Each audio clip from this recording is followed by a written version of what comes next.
beginning of the fourth, I think you went 23-5. But, Yeah. it seemed like the game kind of turned for you guys. I mean, I just in the huddle, I'm just like, as long as we keep going back and forth, and it's gonna be a game just like the Denver game where we setting ourselves up for either we gonna break their heart or they gonna break ours. And the first team that decides to take some pride and to sit down and just tighten up and be on the string, help each other out, rebound. That's the team that's gonna win.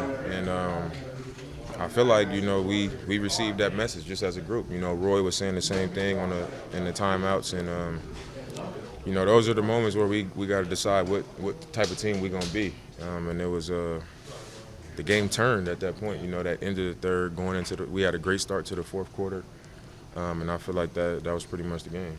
Dan, I was curious to see how Ant would respond to kind of his first subpar game of the season. GB, you going? Oh, you back for sure. I'll tap in. So,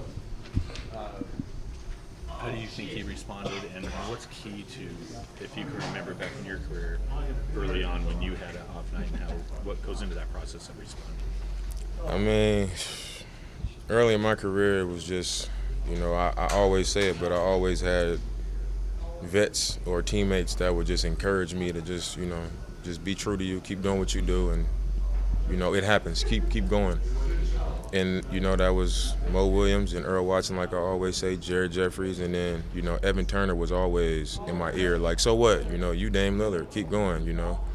So the tough nights didn't feel bad. It was just like, all right, keep going.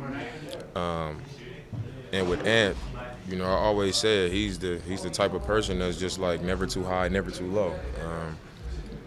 He's going to be his biggest critic. He holds himself to a standard, and I'm going to hold him to a standard. And he knows that. I'm going to tell him the truth. I'm going to get on his ass because I have high expectations for him, in his career and right now. So we didn't even need to have no big discussion about last game. The only thing I said to him was like, you just got to be aggressive.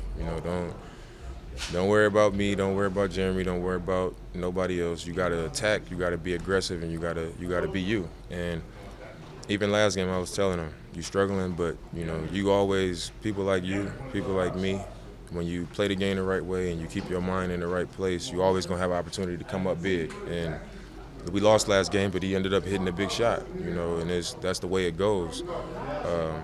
So coming out tonight, I literally didn't even come into the game thinking like, how is he gonna respond? It was just another game, and that's how it was in his head too.